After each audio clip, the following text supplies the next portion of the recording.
padroeira de um povo a lutar, a gente mineira te quer exaltar, não só lá na serra.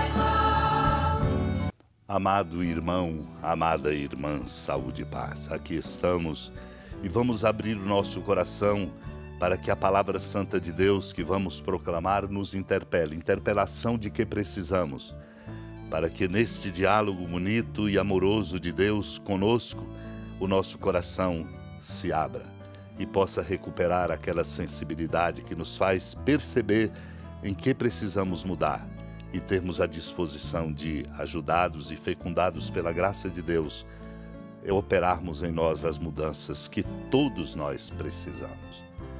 Eu lembro aqui o que nós vamos escutar como exemplar para nós, lá em Cafarnaum, quando um funcionário do rei, que tinha um filho doente, e ouviu dizer que Jesus estava vindo da Judéia para a Galiléia, foi ao seu encontro para lhe pedir que fosse a Cafarnaum curar seu filho que estava morrendo.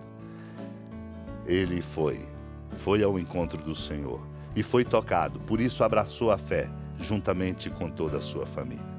Lembro aqui dos sermões de Santo Agostinho, quando ele comenta, no Evangelho, portanto, é louvada a fé humilde. Quando o Senhor prometeu ir à casa do centurião para curar-lhe o servo, ele respondeu, não sou digno de que entres em minha casa. Proclamando-se indigno, tornou-se digno de que Cristo entrasse não só em sua casa, mas sobretudo em seu coração. Ele não teria pronunciado tais palavras com tanta fé e humildade se já não tivesse dentro de si aquele que não ousava acolher em casa. Não seria grande felicidade ter Jesus em casa se não o tivesse no coração.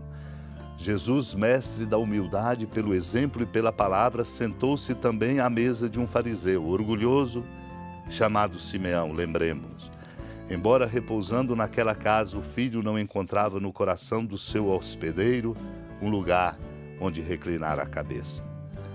Portanto, enquanto o Senhor se sentava à mesa, do soberbo fariseu estava em sua casa, mas não em seu coração.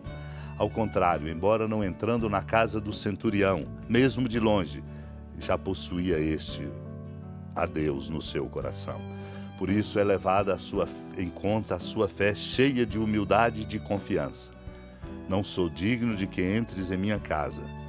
E o Senhor, eu vos digo que nem mesmo em Israel encontrei uma fé tão grande, isto é, no Israel segundo a carne.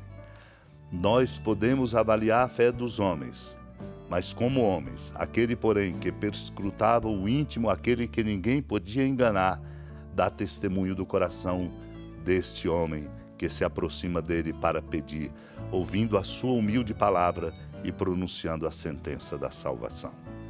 Naquele tempo, Jesus partiu da Samaria para a Galiléia. O próprio Jesus tinha declarado que um profeta não é honrado na sua própria terra. Quando então chegou a Galiléia, os galileus receberam-no bem porque tinham visto tudo o que Jesus havia feito em Jerusalém durante a festa, pois também eles tinham ido à festa. Assim Jesus voltou para Caná da Galiléia, onde havia transformado a água em vinho. Havia em Cafarnaum um funcionário do rei que tinha um filho doente. Ouviu dizer que Jesus tinha vindo da Judéia para a Galiléia.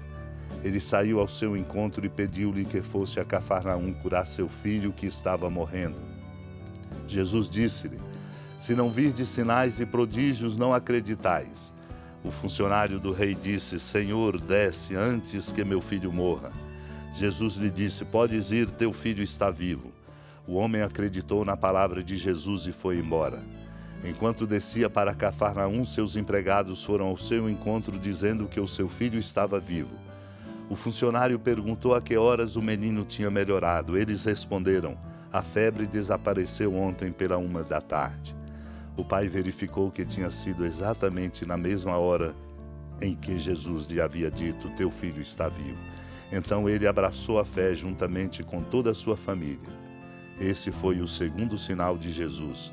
Realizou-o quando voltou da Judéia para a Galiléia. Amados e amadas de Deus, o Senhor percorre todos os caminhos da humanidade, os nossos caminhos. E Ele, no entanto, diz, advertindo-nos, que um profeta não é honrado na sua própria terra, porque as resistências são grandes, porque o orgulho toma conta do coração humano facilmente.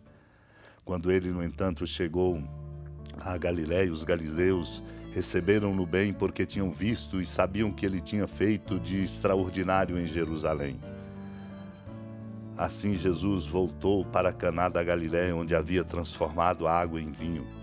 Foi quando um funcionário do rei, que tinha um filho doente, se aproxima dele para lhe fazer um pedido. Vai ao seu encontro e pede para que Jesus pudesse ir a Cafarnaum curar seu filho que estava morrendo, um pai aflito. Jesus então lhe disse: se não virdes sinais e prodígios, não acreditais. Para dizer, a nossa fé tem que ser amadurecida na força da presença amorosa de Cristo e não por sinais ou por mágicas. O funcionário disse: Senhor, desce antes que meu filho morra. Aflito suplicou. E o Senhor lhe diz: podes ir, teu filho está vivo. O homem acreditou na palavra e foi embora. Ao chegar, ele vai encontrar exatamente o seu filho vivo. Pergunta ao funcionário a que horas tinha o menino melhorado. E ele informa: a febre desapareceu ontem pela 1h. O pai então constata: foi exatamente na hora em que Jesus lhe disse: teu filho está vivo. Ele abraça a fé juntamente com toda a sua família. Somos, portanto, interpelados, como encontramos nas homilias sobre o Levítico de Orígenes, quando nos diz: consideremos o nosso verdadeiro sumo sacerdote, o Senhor Jesus Cristo. Tendo assumido a natureza humana, ele estava o ano todo com o povo, aquele ano do qual ele mesmo disse: o Senhor enviou-me para anunciar a boa nova aos pobres, proclamar um ano da graça do Senhor e o dia do perdão. E uma só vez durante esse ano, no dia da expiação, ele entrou no santuário, isto é, penetrou nos céus, depois de cumprir sua missão redentora, e permanece diante do Pai para torná-lo propício ao gênero humano e interceder por todos os que nele creem. Creiamos nele, depositemos nele toda a nossa confiança e assim poderemos ser depositários e destinatários de suas bênçãos e nos tornarmos bênçãos e instrumentos de salvação e de bem, de graça e de amor uns para os outros. Supliquemos esta graça unidos ao coração da amada Mãe Maria.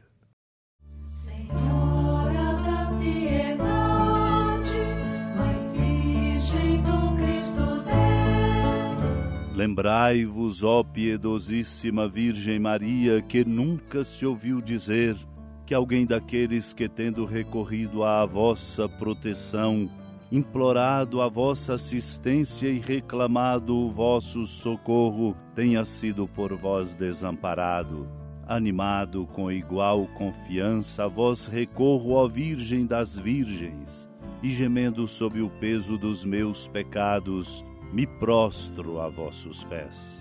Não desprezeis as minhas súplicas, ó Mãe do Verbo encarnado, mas dignai-vos de as ouvir propícia e de me alcançar o que vos peço. Amém. Feliz padroeira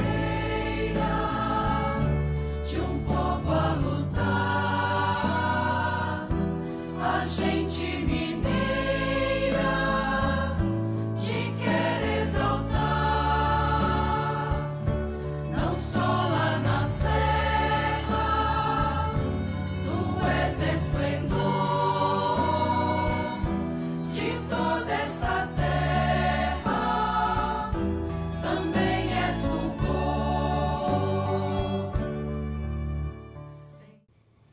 Amado irmão, amada irmã, com alegria do Santuário Basílica da Padroeira do Estado de Minas Gerais, a Senhora da Piedade, que da sua casa de clemência e bondade nos acompanhe e nos abençoa do alto da serra, magnífica arquitetura divina, a bênção de Deus, amor misericordioso, Pai, Filho e Espírito Santo desça sobre sua família, proteja sua casa, sustente sua vida, fecunde o caminho missionário de nossa igreja, nos encha de sabedoria e permaneça conosco para sempre. Amém. padroeiro.